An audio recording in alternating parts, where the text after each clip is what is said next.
time to interview. You're so welcome, Bryce. And what grades have you taught? I've been at St. Paul's for 5 years now. I have taught 5th grade, 6th grade, 7th grade, and 8th grade. I've been with 7th and 8th graders for 3 or 4 years now.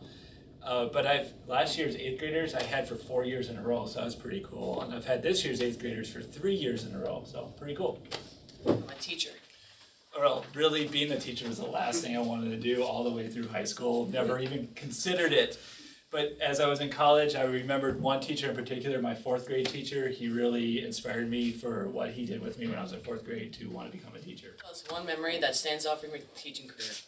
One memory that really stands out is taking my class to Washington, D.C. I look forward to doing that again next year.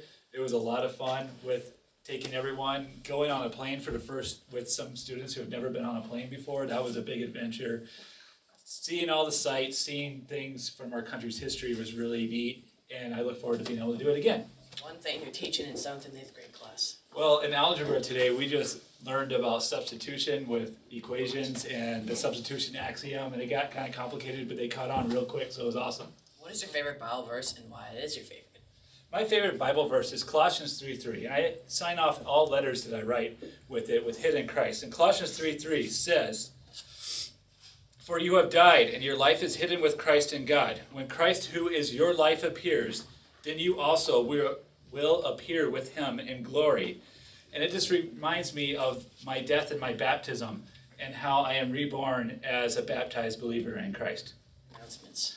Well, at the beginning of the year, we started ending announcements with Caleb's way by saying, "Have a good," and that was quite funny. But I still like the old traditional one that we used to do was, "Have a great day in the Lord." This week's top 10 announcements. Number 10, Gator done. Miss Pennis. Have a good.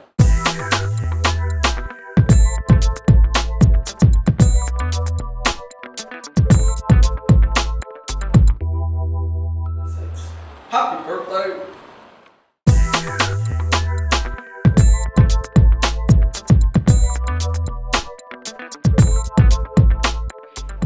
Yellow sleigh.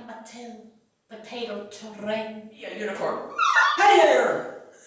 Here's this week's trivia. This week's trivia is, in K-3, who is the little who stole Christmas? What is the top classification that tornadoes can be labeled?